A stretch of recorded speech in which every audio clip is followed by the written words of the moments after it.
Bonjour Olivier Bailly, Bonjour. tu es journaliste, cofondateur de la revue Médor. Tu as reçu deux prix Belfius, un pour une enquête sur Bipost et un autre pour une enquête sur le surendettement.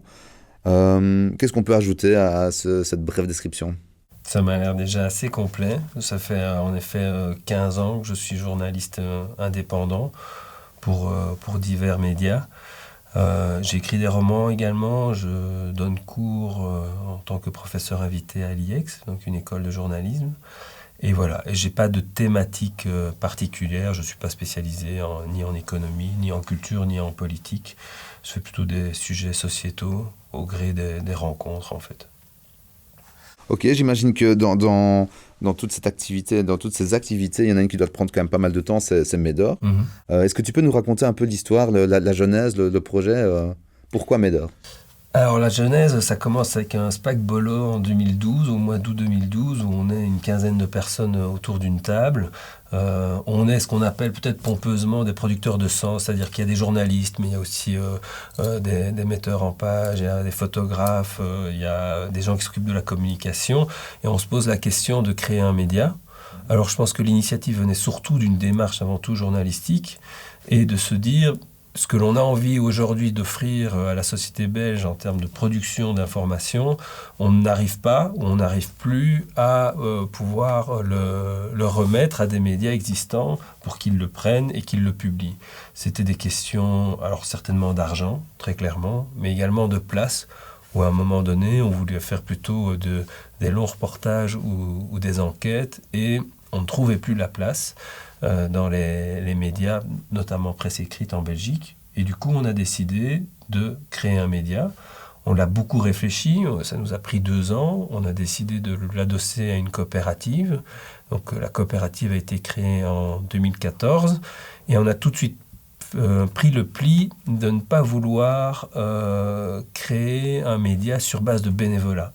On se considérait comme des professionnels de l'information, on voulait être payé pour pouvoir produire cette information. Ça faisait partie, non pas non plus que d'un réflexe corporatiste de dire il faut vraiment qu'on soit payé pour l'info, c'était aussi une logique de qualité. Il faut mettre les journalistes dans des bonnes conditions pour pouvoir produire de l'information de qualité. Il faut que le processus de création d'information soit de qualité pour que le résultat final soit bon. Et donc, ce que l'on a fait pendant 1 an, c'est qu'on a fait ce qu'on appelait des Medorware. On a été chez les gens. On a rencontré par groupe de 5, de 10, de 15, parfois devant des auditoires.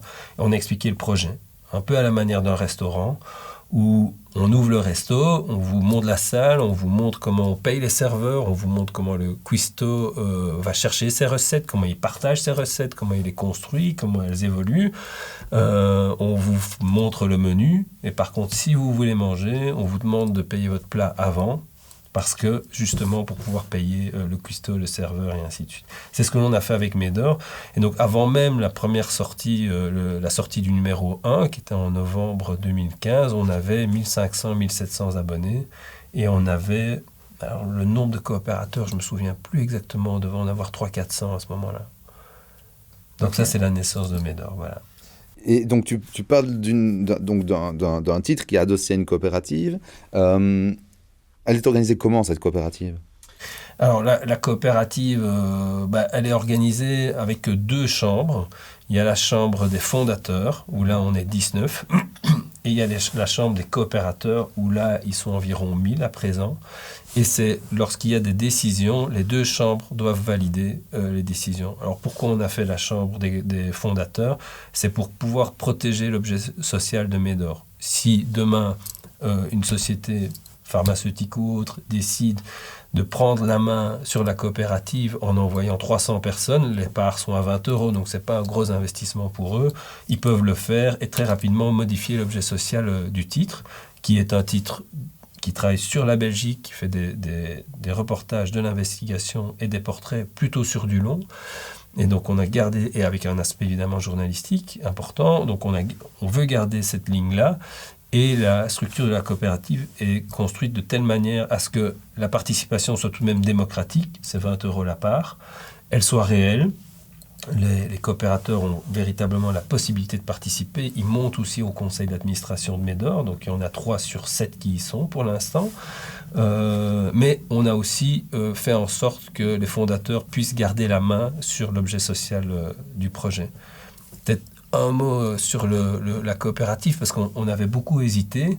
Je pense que c'est une des meilleures idées qu'a eu Médor au moment de sa création. On a fait plein d'erreurs, mais on a réussi aussi certaines choses. Ça, je pense qu'on l'a réussi. Parce que la coopérative nous a amené véritablement 3 avantages. Ou 3 qualités. C'est la transparence, la participation et l'indépendance. La transparence, parce qu'on est obligé de publier nos comptes. Et donc aujourd'hui, vous allez sur le site de Médor, vous allez voir comment on est financé. Et aujourd'hui, on peut dire qu'on est financé à 95-96% par notre lectorat. La deuxième chose, c'est la participation. Donc on vient d'en parler. On a des coopérateurs qui sont au conseil d'administration, qui sont évidemment dans la coopérative. Et puis l'indépendance. Alors je reviens avec les 95-96%, c'est-à-dire que nos seuls patrons de presse aujourd'hui, ce sont les personnes qui ont mis entre 20 et 5 000 euros pour faire vivre Médor. Et tu parles donc des fondateurs, des coopérateurs. J'imagine que c'est le cas, mais est-ce que les auteurs doivent être obligatoirement membres d'une de ces 2 chambres ? Non, pas du tout. Ok, donc est-ce qu'il y a une société d'auteurs à côté ? Non. Je repense à ça parce que j'ai lu un bouquin il y a quelques temps de Julia Cagé sur Sauver les médias, où elle parle de ça, des nouveaux modèles justement, et elle parle de la possibilité d'avoir une société de médias plutôt, avec des auteurs qui sont présentés en société, mais ici c'est pas le cas, chaque auteur est indépendant. Ici c'est pas le cas. Maintenant, la plupart de nos auteurs, enfin non, tous nos auteurs sont des indépendants qui nous proposent à un moment donné leur production, on les accompagne, mais on était jusqu'il y a peu uniquement un trimestriel, donc ce qui voulait dire qu'ils avaient un lien avec Médor, mais on ne pouvait pas leur demander forcément de venir dans la coopérative, de s'investir comme si ce sont des salariés, par exemple, qui à un moment donné peuvent prendre peut-être une part plus importante dans le capital et du coup contrôlent de manière minoritaire la coopérative. Ici, ce n'est pas le cas. Les personnes sont des indépendants, donc ils interviennent vraiment de manière sporadique. Deuxièmement, les parts sont à 20 euros. Alors, on aurait peut-être pu créer une 3e chambre de journalistes. On a envisagé en tout cas une 3e chambre de libraires, parce qu'on voulait aussi travailler sur le réseau de distribution. Pour finir, on l'a pas créé, mais voilà. Pour l'instant, les journalistes ne sont pas obligatoirement, certains le sont, mais on les oblige pas à devenir coopérateurs. Et ça se passe comment au moment où il y a un nouveau numéro qui sort, où vous planifiez plusieurs numéros? J'imagine qu'à ce moment-là, il y a une réunion avec des rédacteurs. Comment ça se passe pour le choix des sujets? Qu'est-ce qui va faire la une? Comment vous travaillez au niveau vraiment purement de la ligne éditoriale et des contenus qui arrivent dans chaque publication? Alors, on a la première ligne éditoriale, je l'ai dit au début, c'est vraiment de travailler sur des récits, des reportages, de l'investigation en Belgique, sur des sujets de société.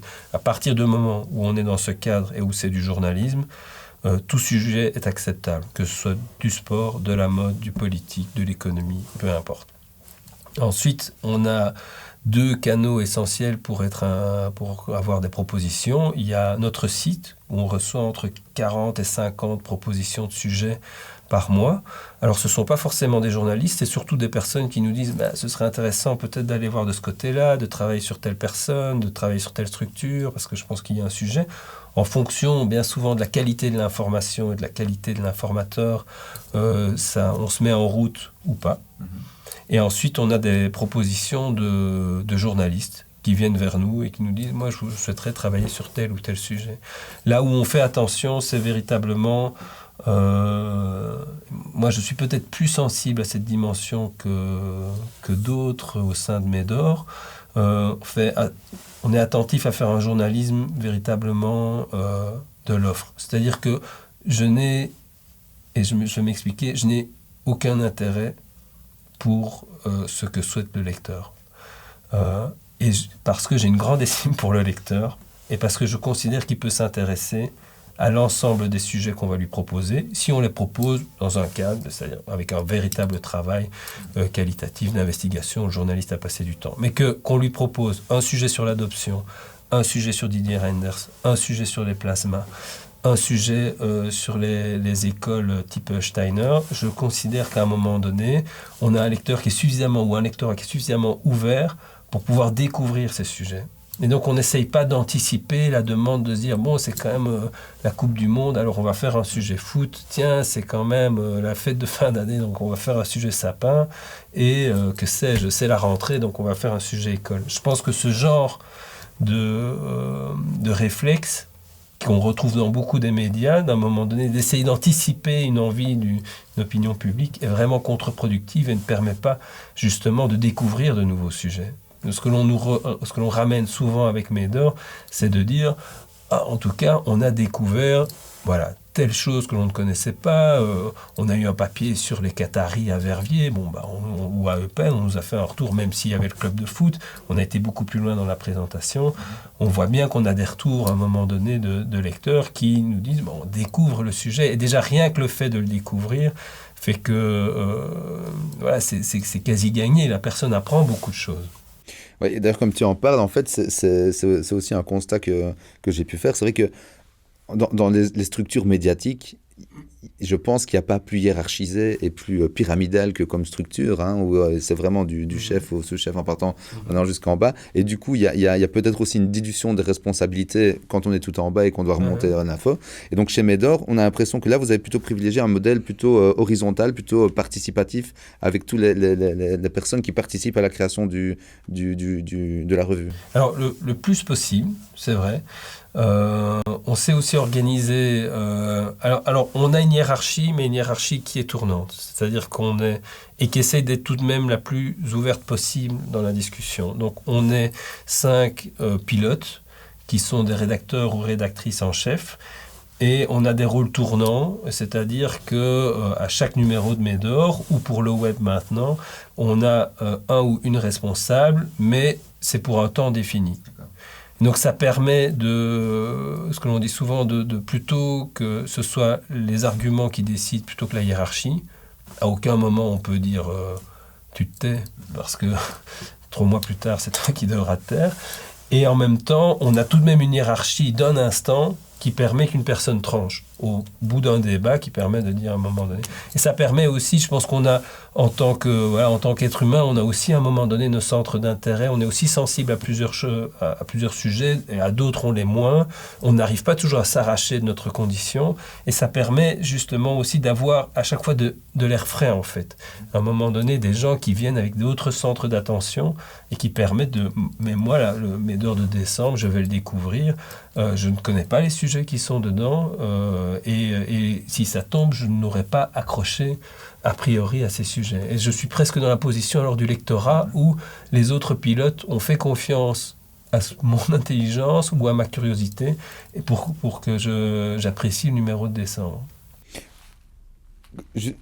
On a un petit peu abordé le sujet, mais c'est du coup, à mon avis, au cœur aussi peut-être de vos discussions, de vos réunions. Le métier de journaliste en 2019, il a beaucoup changé. Est-ce que tu as l'impression, toi, des constats que tu fais, qu'il s'est assez réinventé encore maintenant? Alors, ça fait un petit moment qu'il est dans le virage. Hein. Je crois que c'est un virage qui dure maintenant presque depuis 20 ans. Il se réinvente en tout cas de plus en plus. Ce qui est passionnant avec le web, même si c'est parfois aussi inquiétant, si on peut se plaindre à un moment donné de cette information à flot continu, on a en même temps des nouveaux modèles médiatiques qui sont en train de se créer un peu partout dans le monde, notamment en Europe et en Belgique. Médor fait partie de cette vague, et où les gens réinventent véritablement le média en fonction de leur cadre économique, en fonction de leur ligne éditoriale, en fonction de la volonté à un moment donné de faire de l'investigation, ou d'être sur un angle plus pédagogique, ou d'être sur un territoire qui à un moment donné est plutôt vaste, plutôt étroit, et ça donne des modèles complètement différents. Médor a une bourse pour son projet web. On a eu des contacts avec les autres lauréats. Ça va de Crowd Reporter, qui est un média purement en ligne, qui fait des articles qui peuvent faire 60 000 signes. Donc 60 000 signes, c'est 6 pages du Monde Diplo, pour expliquer une chose, la situation en Syrie. On a un média comme Civio, qui est un média espagnol, pure player également, qui travaille sur des thématiques très précises et qui après va faire de la militance pour avoir de l'impact, qui va quasi écrire des textes de loi sur base des constats qu'ils auront posés. On a, alors là, c'est pas un lauréat, mais c'est un autre média intéressant, Médiacité en France, qui est un média alors payant, d'investigation, qui a véritablement remis l'investigation locale au goût du jour, qui travaille donc sur des villes uniquement. Donc je pense qu'il y a Lille, ça j'en suis sûr. Je pense qu'il y a Marseille, Lyon, et j'ai oublié la quatrième. Mais donc, ce sont autant de médias qui ont des lignes éditoriales assez précises et qui ont des modèles économiques qui sont vraiment adaptés. C'est du sur-mesure, en fait. C'est vraiment du prêt-à-porter journalistique. Et c'est ça qui est passionnant aujourd'hui dans les médias, c'est que ça ne sert à rien de copier ce qui marche. Ça ne sert à rien, Médor fonctionne. Ça ne sert à rien aujourd'hui, si une personne a envie de créer un média en Belgique, de refaire Médor. Médor n'a pas refait 21, parce qu'on n'était pas dans le même terrain. Médor n'a pas refait Mediapart. Médor n'a pas refait Imagine, qui existait déjà, Imagine demain le monde. Médor a véritablement créé son propre écosystème pour pouvoir fonctionner au niveau journalistique. Et c'est ça qui aujourd'hui, et à mon avis, est passionnant dans le métier, c'est qu'on voit, outre Médor, des podcasts de journalistes qui se créent, qui essayent d'inventer un ton, avec des choses très innovantes, des choses qui sont peut-être moins intéressantes, mais en tout cas où il y a un foisonnement, ce qui rend aussi peut-être la tâche du lecteur ou de l'internaute plus compliquée, mais avec un foisonnement qui est une richesse en fait, ça c'est sûr. Peut-être que tu as déjà cité la revue 21. Un des points communs, peut-être, c'est un goût pour le journalisme narratif. Mm-hmm. Alors, est-ce que tu peux nous expliquer? C'est quoi le journalisme narratif? Alors, je crois que le rôle du journalisme, c'est de traduire le réel. Hein? Et comme dans toute traduction, il y a une trahison. On doit, à travers des mots, à travers un langage, essayer de raconter des choses de manière la plus objective possible. Même si les journalistes n'osent plus utiliser le mot d'objectivité, on essaie vraiment de relater des faits. Et donc, il y a malgré tout un récit qui s'inscrit, et qui doit être pensé, et qui doit être structuré. Et donc, le journalisme narratif, pour moi, c'est ça, c'est évidemment faire appel à des techniques peut-être romanesque aussi à un moment donné, d'introduction, de clôture, réfléchir ses personnages, réfléchir les lieux, réfléchir la trame, et embarquer avec soi le lecteur dans un récit où non seulement il va apprendre des choses, mais alors idéalement, il va aussi s'amuser ou prendre du plaisir dans la lecture, parce qu'il y aura un effort d'écriture, un effort de mise en scène qui sera réalisé et qui permettra de découvrir l'information autrement. C'est vrai qu'on pense au grand reportage à la française, mais aussi et quand même au journalisme américain et à des auteurs de Norman Mailer, Truman Capote, en passant par Hunter Thompson. C'est pas toujours forcément la vérité qui les anime, quoi. C'est parfois aussi souvent quand même l'histoire et le côté rythmique de la narration. Est-ce que justement le journalisme narratif, c'est pas privilégier la story à la news? Alors, je pense que le journalisme narratif qui vaut la peine est ce journalisme qui met le récit au service de l'information. Donc qui à aucun moment ne réinvente les faits parce que je vais inventer la vie intérieure de mon personnage, je vais supputer à un moment donné qu'il a eu telle pensée, je vais émettre l'hypothèse qu'il a souhaité faire telle action. Je pense que ce type de journalisme narratif, mais après je parle plutôt de manière théorique parce que je n'aurai pas d'exemple, mais un Hunter Thompson, on voit bien qu'à un moment donné, il privilégie avant tout un regard extrêmement subjectif, complètement assumé. Moi, je me retrouve moins dans ce journalisme. Quelqu'un comme Guetta-Lise, qui a fait Le Rhume de Sinatra, mais toute une série d'autres Celui qui a fait Le Voyeur aussi, non? Oui, qui a fait Le Voyeur, qui a fait aussi le portrait d'un boxeur dont j'ai oublié le nom, mais qui était au moment de sa défaite. En tout cas, de ce qu'il dit, et là, on est sur la question de la crédibilité, donc moi, jusqu'à preuve du contraire, je le crois, il ne réinvente en rien le réel. Il a fait un portrait aussi d'un mafieux italien qui s'étale sur 200-300 pages. Les informations sont documentées, les scènes sont vécues, elles sont ensuite décrites. Après, évidemment, il refait un montage, mais je pense véritablement que là, on a un récit qui est au service de l'information. Alors, petite parenthèse, on a quand même ici en Belgique, c'est peut-être une première, Anne-Cécile Huard qui vient de sortir un livre sur 2 meurtres qui ont été commis il y a 5-6 ans dans la rue, et elle en a fait un récit de 300 pages qui sort sous forme de roman, mais ça fait 5 ans qu'elle accompagne la crime.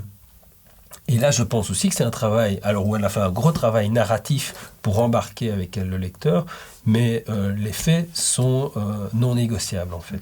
Et ça, je pense que c'est vraiment important. Les faits sont non négociables. Ça, je fais une petite aparté parce que justement, j'y ai pensé. Je pense, enfin, tu as cité Thalys et d'autres. C'est notamment aussi grâce au travail d'une boîte qui s'appelle les Éditions du Sous-Sol, hein, qui diffuse pas mal. Ouais. Est-ce que c'est aussi ça pourrait être un projet de Médor, c'est d'avoir une maison d'édition, justement? Moi, ça me plairait beaucoup. Parce qu'on a, dans chacune de nos enquêtes, on a toujours des tiroirs qui sont remplis d'histoires, d'anecdotes que l'on n'a pas écrites, ou bien de scènes que l'on n'a pas décrites, parce qu'à un moment donné, même si on donne beaucoup d'espace, on va donner, pour un sujet, on va donner entre 6 et 14 pages, ça équivaut à 14 000 signes jusqu'à 25-26 000 signes. Donc c'est quand même des articles très longs, mais souvent les journalistes font 2 fois, 3 fois, 4 fois plus de travail parce qu'ils ont envie d'utiliser correctement cette place et donc d'avoir vraiment des informations, quelque chose de très dense, de très condensé. Et donc bien souvent, en effet, on a plus de matière. Si on avait, parce que c'est quand même toujours le nerf de la guerre, si on trouvait un modèle économique pour avoir une maison d'édition, Médor, moi je serais ravi de pouvoir le faire. Ouais.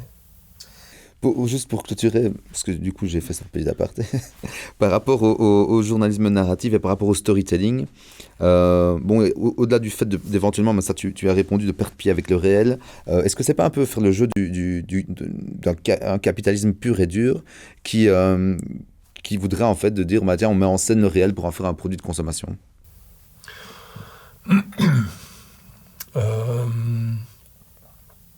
D'abord, les médias évoluent dans leur société et les médias ne sont pas, presque par essence, révolutionnaires.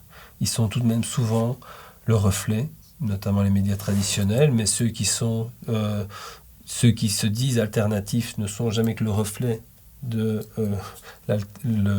l'altérité par rapport au traditionnel. Donc on s'inscrit dans la société. Et en effet, du coup, on doit s'inscrire dans des modèles économiques où on doit pouvoir dégager des profits, non pas pour payer nos actionnaires, mais pour faire vivre nos journalistes. Donc ça, c'est une condition sine qua non, en tout cas pour Médor. Donc ça, c'est sûr que du coup, on doit vendre notre information.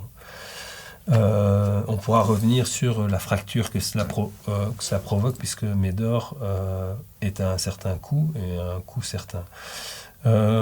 Maintenant, est-ce que l'on fait le jeu du capitalisme? Je pense pas. Je crois que l'information est comme tu parlais d'un produit de consommation. Si ça en est un, c'est quand même un produit de consommation très particulier, dans le sens où je pense qu'on a surtout avant tout un rôle sociétal et démocratique. Alors c'est des grands mots, mais je pense qu'en tant que journaliste, on doit vraiment toujours s'en souvenir, c'est qu'on a la chance de pouvoir s'adresser à des centaines, des milliers, parfois des dizaines de milliers de personnes. Et donc c'est une responsabilité aussi. Et donc c'est pas n'importe quel produit de consommation que l'on crée, c'est un vrai produit démocratique qui permet d'amener des pièces à conviction qui alimentent le débat, des débats qui à un moment donné créent des idées, ces idées créent des décisions qui peuvent créer des lois. Donc voilà, je préfère le voir comme un outil de démocratie que comme un outil de consommation. Voilà, ça me fait pleurer tellement ça me touche. Justement, pour pouvoir susciter ce débat d'idées et justement créer de la discussion, il faut pouvoir enquêter, il faut pouvoir sortir des sujets. De ton point de vue, quelle est la place du journalisme d'investigation dans les médias aujourd'hui, dans les médias traditionnels? Et puis, plus loin, quelle est la place de ce journalisme d'investigation chez Médor? Alors, je pense que en Belgique francophone, en tout cas, à un moment donné, on a perdu de vue le journalisme d'investigation. Moi, je le mettrais, mais bon, j'ai mon expérience qui est limitée aussi. Ça fait pas 60 ans que je suis dans le métier, mais donc, de ce que moi j'ai vécu, je pense que début des années 2000, on a, avec le virage numérique, des médias traditionnels qui ont mis beaucoup d'énergie sur la modification de support, sur la modification du modèle économique et qui, paradoxalement, ont un peu perdu ce qui est censé être le core business d'un média, à savoir créer de l'information spécifique et notamment de l'investigation. L'investigation qui est quand même le type de production journalistique qui n'est pas forcément le plus noble, mais qui coûte le plus cher. Il faut du temps, il faut parfois beaucoup d'argent, il faut des déplacements. Donc je pense qu'on l'a quitté. Et je crois qu'on a eu aussi des médias qui se sont inscrits de plus en plus en désamour par rapport à un électorat qui ne s'y retrouvait plus et qui a eu une forme, alors est-ce que c'est d'électrochoc ou de prise de conscience, qui fait que l'investigation est tout de même revenue au goût du jour. Et pour ça, moi, je vois tout de même 3 indicateurs, peut-être 4. En tout cas, il y a certainement la création du Fonds pour le journalisme, qui a permis à toute une série de journalistes, dont moi, de bénéficier de bourses pour pouvoir faire du travail d'investigation. Ça a été une manière de remettre l'investigation au goût du jour. La deuxième, c'est que des écoles de journalisme ont commencé à créer des cours spécifiques sur l'investigation. L'IEX l'a fait, l'ULB l'a fait, l'ULG l'a fait. Et on a eu la création de Médor, qui à un moment donné, on nous donnait très peu de chances de survie, très très peu. En fait, on ne nous en donnait pas. Et le fait que Médor ait marché de manière, je le dis vraiment de manière modeste et réaliste, donc on a une place tout à fait discrète dans les médias, mais malgré tout, ça a permis de dire « Ok, c'est possible ». Et je trouve qu'on le voit avec un travail notamment le vif, mais c'est vrai aussi pour l'école, la Libre, certainement le soir, on a un travail d'investigation qui est quand même remis en valeur et reconsidéré. Aussi parce que aujourd'hui, les médias doivent se distancier les uns des autres et doivent pouvoir créer une information spécifique. Il ne suffit plus d'être à la chaîne à un moment donné, de faire à la queue leu l'interview du type immanquable pour pouvoir se démarquer et créer de l'information. Je crois que aussi on a des lecteurs qui attendent justement de découvrir autre chose, que l'information va tellement vite que si on se base sur ce que les personnes attendent, 12 heures plus tard, notre information est périmée. Parfois moins. Parfois moins, oui. Je dis 12, je suis sympa. Ouais. Justement, en fait, tu parles du coût du journalisme d'investigation et tu parles en même temps d'un renouveau du journalisme d'investigation. Comment est-ce qu'il se matérialise, là, aujourd'hui, des exemples précis que tu pourrais nous donner? Comment il se matérialise? Oui, des sujets, des papiers que tu as vu sortir ou des tendances dans les médias traditionnels ou dans d'autres, des choses qui t'ont percuté en disant bah oui là ok je sens, j'avais vu le frémissement et là je me rends compte maintenant qu'il y a effectivement un renouveau, qu'il y a quelque chose. Moi je trouve de la ligne éditoriale qu'a créée Thierry Fiorelli au vif. Quoi qu'on en dise, à côté des numéros Batibo et le énième franc-maçon et ainsi de suite, je pense qu'il a remis à un moment donné, ils ont sorti OGEO Fund avec David Leloup. On a toute l'affaire du Kazakh-Gate qui est sortie à un moment donné. Alors on a évidemment l'affaire Netis qui a connu tout de même ses prémices chez Médor, qui a continué au vif et le soir avec Xavier Kounas et Joël Matriche qui ont fait un gros travail sur la question. On a eu le SAMU social de la Libre. Et on a de travail de fond, de gens comme Frédéric Laure, Paris Match. Alors tout ça, ce sont des gens qui n'ont pas attendu le virage, souvent. C'est un peu, pas les derniers, c'est peut-être les premiers des Mohicans qui travaillent sur l'investigation.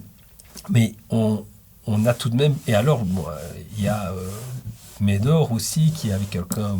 je ne vais pas citer, parce que alors je pourrais en citer beaucoup, et il y en a qui vont m'en vouloir de ne pas les avoir cités. Je crois que tu en as cité pas mal. Ouais. Peut-être la sous-question derrière, comme tu es aussi professeur invité à l'IEX, tu sens un engouement des journalistes en devenir pour le journalisme d'investigation? Alors c'est toujours très difficile à dire, parce qu'on a une classe de 20, 30 élèves, et je ne pourrais pas dire qu'il y a un intérêt. Il y a un intérêt, il y a aussi une prise de conscience de la précarité, je pense, de la profession. Et de nouveau, on a plutôt une poche de 5, 6, 7 élèves, mais qui véritablement, par contre, ont l'intention de se lancer dans les sujets, de se lancer dans du long format. Et donc la vocation existe toujours. Tu évoquais aussi tous les marronniers qu'il peut y avoir dans la presse. Tu évites du coup aussi de certains reportages et donc forcément de la facilité à bâtonner de la news ou à faire du copier-coller. D'après toi, la mission essentielle d'un média d'information, ce serait quoi? Pour moi, c'est de nourrir la société, d'éclairer des enjeux. Alors les éclairer soit en nourrissant le sujet et en permettant aux personnes d'avoir une meilleure connaissance du sujet pour prendre des décisions, ou simplement pour avoir une réflexion, ou d'éclairer des enjeux qui sont cachés. Là, on en vient à l'investigation. J'étais en classe il n'y a pas longtemps à Oui, dans une école, et j'avais face à moi des élèves de 7e professionnel qui s'informaient, mais de manière un peu rapide sur les réseaux sociaux ou bien via quelques tout de même médias traditionnels. Mais c'est intéressant de voir à quel point, à un moment donné, quand on est dans une situation concrète, c'est-à-dire la réputation de leur école, il s'est passé quelque chose, à quel point, à un moment donné, on se rend compte qu'on a besoin d'informations, en fait. On a besoin d'informations et de sources d'informations fiables, pas de nouveau dans un réflexe corporatiste de c'est vraiment important d'avoir des journalistes, simplement parce que de tout temps, pour prendre des décisions, pour soutenir des idées, pour créer un débat, on a à un moment donné besoin d'un socle de faits qui sont révélés, qui sont expliqués, et ça c'est le rôle du journaliste. Et donc pour moi, voilà, et je crois qu'il y aura toujours du journalisme, toujours cette pratique de ramener des faits, d'essayer de les expliquer et d'essayer de les révéler. La mission, comme tu l'as décrit un peu, c'est vrai qu'il y a vraiment un côté utilité publique, il y a aussi un côté noble, mais du coup ça pose quand même une question essentielle, c'est le financement de la presse, parce que pour faire toutes ces actions-là, il faut à un moment donné qu'il y ait un équilibre quand même, il faut payer tous ces gens qui vont travailler et tout. Et donc au niveau du financement de la presse, des aides publiques, il y en a qui pensent qu'il faut en finir, parce que ça existe, la presse est en partie subsidiée. Oui. Il y en a qui disent qu'il faut des conditions d'accès beaucoup plus drastiques et pas accessibles à tous. Et puis il y en a d'autres qui disent qu'il faut complètement élargir, au contraire, et qu'il faut une pluralité de la presse, et c'est bien. Ta position à toi, tu en penses quoi? Alors c'est pas du tout chèvre-choutiste, ou c'est pas essayer mais je pense qu'il faut, comme je pense qu'il faut une pluralité d'offres, et une biodiversité journalistique, je pense que c'est la même chose au niveau du financement. Alors moi, je suis clairement pour les aides à la presse, même si Médor n'y a pas accès, parce qu'on est une coopérative, ce qui est quand même un scandale. Mais donc, je pense que c'est un rôle de l'État de soutenir à un moment donné ce pilier démocratique. Donc pour moi, il doit y avoir des aides à la presse. Est-ce qu'elles doivent être conditionnées à une pratique journalistique et un respect du code déontologique? Cela me semble mettre une lourde responsabilité sur le Conseil de déontologie journalistique, où à un moment donné, ces avis ne vont plus être ne risquent de ne plus être uniquement lus comme des sanctions purement journalistiques sur les pratiques, mais aussi des sanctions financières. Et donc, comment à un moment donné donner à ce point la responsabilité au Conseil de déontologie journalistique pour qu'à un moment donné on retire des subsides et donc des emplois et donc une capacité de travail à un média. Je ne suis pas sûr que ce soit la bonne solution. Maintenant, sur les autres modes de financement, bon, moi j'en reviens, désolé de défendre mon bout de gras, mais à la coopérative qui me semble vraiment un excellent moyen pour financer un titre. Évidemment les ventes, et ça paraît un peu absurde, mais on y revient de plus en plus. Je lisais un article sur les médias scandinaves où véritablement, même s'il y a une autre culture de l'information, aussi un accès au pure player qui est beaucoup plus naturel, parce que je crois qu'il y a un taux de pénétration de 95% des smartphones en Norvège, en Suède. Donc on est dans un contexte différent, mais où en même temps les médias se financent de plus en plus par les abonnements et par le lectorat. Et ça, malgré tout, c'est un cap qu'il faut évidemment maintenir. On peut toujours avoir des revenus complémentaires, mais pour moi, c'est le lectorat qui doit amener la majorité des revenus. Je suis plus inquiet de titres de presse qui, à un moment donné, modifient leur raison d'être ou agrandissent leur éventail d'offres, mais que ça va alors du voyage à des paris sportifs, à une conciergerie, à du public reportage clé sur porte, où à un moment donné, je pense qu'il y a une confusion des rôles, et que c'est peut-être bien de garder un rôle avant tout de créateur d'information dans un titre de presse, et pas devenir un groupe comme on en connaît en France, où à un moment donné, il y a des multiplicités de rôles, de fonctions, et on voit bien que il y a plus que d'ambiguïté entre les différentes fonctions alors. Et quand même, le marché en Belgique francophone, il est ultra concurrentiel quand même si c'est relativement géré. On peut se demander quand même, on peut se poser la question, est-ce qu'il n'y a pas trop de titres en Belgique ? Alors, il n'y a pas trop de titres. C'est impossible qu'il y ait trop de titres. Donc, j'en reviens à la logique de biodiversité. Donc, plus il y en a, mieux ce sera. En tout cas, des titres qui, à un moment donné, participent au débat démocratique avec des pratiques, de nouveau, pratiques journalistiques, respect du code de déontologie. Alors, par contre, est-ce que c'est viable économiquement ? Je crois qu'on pourrait avoir, en tout cas, dans le secteur alternatif, n'importe qui d'autre à ma place dirait on est là, c'est difficile. C'est difficile, on n'a jamais assez de lectorat, on est toujours tout juste sur base de notre modèle économique. Alors, Médor avait très bien démarré, maintenant on lance une offre web qui rend encore un peu les choses plus tendues. On essaie de créer plutôt une communauté avec une forme d'engagement aussi dans la création de l'information, de justement se réinventer, on en parlait, la manière de créer de l'information. Et donc tout ça demande de l'énergie qui demande du temps qui vaut de l'argent. Et donc, de nouveau, je pense que c'est très intéressant que ça existe. Est-ce qu'il y a trop de titres pour revenir à la question si c'est le cas, des titres mourront. Et la question, c'est est-ce que ces titres remplissent leur fonction de nouveau démocratique ? S'ils meurent alors qu'ils remplissent cette fonction démocratique, est-ce que c'est pas du coup à l'État à essayer de faire en sorte de créer un écosystème pour faire en sorte que ces médias puissent coexister ? Est-ce qu'on ne peut pas à un moment donné aussi soutenir des réseaux de librairies ? Est-ce qu'on ne peut pas à travers une fiscalité encourager des titres à exister ? Simplement à travers des tarifs d'envoi, à travers... je ne sais pas, mais à un moment donné, il doit y avoir moyen de créer des écosystèmes pour que ces titres de presse existent. Parce que si on prend le modèle des médias traditionnels et implantés depuis longtemps, la moitié de leur source de revenus provient de la pub. Ça, je veux dire, à partir du moment où un média a créé son audience, il la monétise d'une manière ou d'une autre, et la pub, c'est plus ou moins 50% des rentrées. Est-ce que justement, ces titres ne sont pas trop tributaires de cette manne financière ? Est-ce qu'on peut encore informer librement dans ce cadre-là ? Est-ce qu'il n'y a pas une génération de conflits d'intérêts possible ? Alors c'est clair, c'est très très clair qu'à partir du moment où on est dépendant de la pub et sans doute de gros annonceurs, pour moi, ça met en péril la liberté d'informer.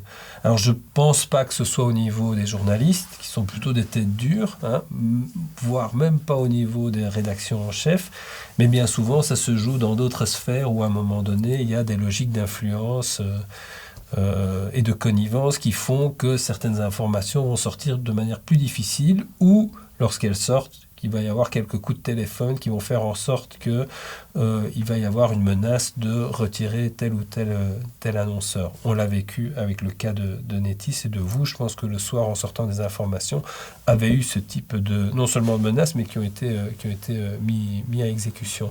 Et donc, c'est évident que être tributaire de la publicité, alors non seulement ça met en péril l'information, mais ça crée aussi des médias complètement aberrants, où ça n'est plus le support principal, n'est plus l'information et à côté les publicités. Le support principal devient la publicité, et puis on essaye de trouver de l'espace pour créer de l'information, pour quand même attirer le chaland. Avec un modèle de nouveau aberrant, mais j'espère qu'on l'a quitté, mais je n'en suis pas sûr, de titres qui annoncent un surtirage pour pouvoir avoir des annonceurs qui mettent plus cher, évidemment, dans leur page, et ensuite envoyer au pilon 70% ou 80% de la production.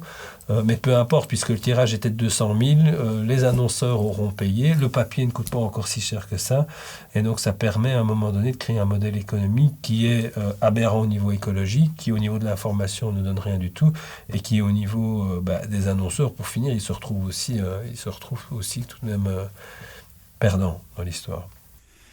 Et dans le cadre justement en plus du marché publicitaire, il y a maintenant aussi qui a une part de plus en plus grande, c'est le marché publicitaire online, tout ce qui est pub digitale. On a Facebook et Google qui sont les deux grands acteurs qui captent plus ou moins 80% du marché. Et donc face à ce monopole des GAFA, les médias ont dû développer, tu l'as cité tout à l'heure, différentes stratégies pour étoffer leur modèle, et on est arrivé notamment au mur payant, alors que beaucoup de gens ont connu l'information tout gratuit sur Internet. Là maintenant, on fait plutôt marche arrière. Est-ce que tu ne penses pas que on se retrouve encore plus avec un contenu, avec de l'enquête, avec des dossiers qui sont finalement accessibles à une minorité de personnes parce qu'il y a justement ce frein du budget, quoi. Si, c'est clair. C'est clair qu'aujourd'hui, il y a de l'information gratuite qui risque d'être de l'information copier-coller, parfois peu vérifiée, parfois de l'information de blog. Et il y a de l'information payante qui se trouve derrière un mur. Alors pas toujours, hein. On peut parler de l'exemple du Guardian, mais qui est sur évidemment un lectorat qui est immense, mais où l'information est accessible gratuitement. Pour moi, c'est évident, c'est une des questions, en tout cas qui taraude beaucoup Médor, c'est qu'on participe à la fracture journalistique. Je pense, on ne fait pas d'enquête de lectorat, mais je n'ai pas trop de difficulté à imaginer que les personnes qui mettent 17 € dans un Médor ou aujourd'hui 90 € pour avoir accès à la fois au papier et au web sont des personnes qui sont déjà sensibles à l'information, déjà engagées dans la société et qui donc sont peut-être des gens surinformés, et qu'on laisse sur le côté toute une série de personnes qui pourraient malgré tout nous lire, mais qui pour des questions monétaires ne le font pas. Alors, pour Médor, on a quand même développé des systèmes qui permettent d'avoir accès à l'information à tarif réduit. On est le seul média, je pense, article 27, donc Médor était accessible à 1,50 €, je pense, et on a fait une formule, évidemment, sur base de simples déclarations de précarité, ce qui est déjà pénible à faire. Donc les gens payent 54 € au lieu de 90 €. C'est un début de réponse. de notre côté, mais de manière globale, il est évident que si vous souhaitez avoir accès au monde diplomatique, c'est 60 € par mois. Si vous voulez avoir accès à des quotidiens, vous allez vite payer 200, 300 € l'année. Si vous voulez des revues spécialisées, les tarifs peuvent être véritablement considérables. Et plus l'information est spécialisée, de qualité, plus vous allez à un moment donné avoir des tarifs qui vont être, alors j'allais dire prohibitifs, en même temps, je me tire une balle dans le pied parce qu'il y a des journalistes derrière qui créent cette information. Mais donc alors là, on est vraiment dans un débat de société et j'ai presque envie de renvoyer la balle là, aux politiques en disant de nouveau, est-ce qu'à travers des soutiens, des mécanismes de soutien, on ne doit pas faire en sorte que l'information de qualité soit plus accessible au plus grand nombre. Mais le constat aujourd'hui, je le partage, c'est de dire, en effet, à part certains modèles atypiques du style de Guardian, l'information de qualité est aujourd'hui derrière des murs payants. Ça m'amène tout doucement à la conclusion, aux conclusions qu'on pourra apporter. Est-ce que l'utopie d'Internet, donc cet accès au savoir et à la culture pour tous, gratuitement, pour le plus grand nombre, est-ce que cette utopie n'a pas un peu vécu ? En tout cas, elle se cherche un modèle. Elle se cherche un modèle pour s'inscrire dans le réel. Et ce réel, j'en reviens du coup aux conditions de production, aux conditions de création ici de l'information. Je crois malgré tout qu'on a accès à une quantité d'informations de qualité qui est assez importante. On va aller de la RTBF à, je l'ai dit, de Guardian, le New York Times, on va avoir un accès à un moment donné de 5 papiers en ligne, où on a d'autres sites type ProPublica. Donc je crois qu'il y a quand même une proposition qui est de grande qualité. Donc je crois que l'utopie vit. Donc l'information de qualité est accessible. La difficulté, c'est de montrer les chemins.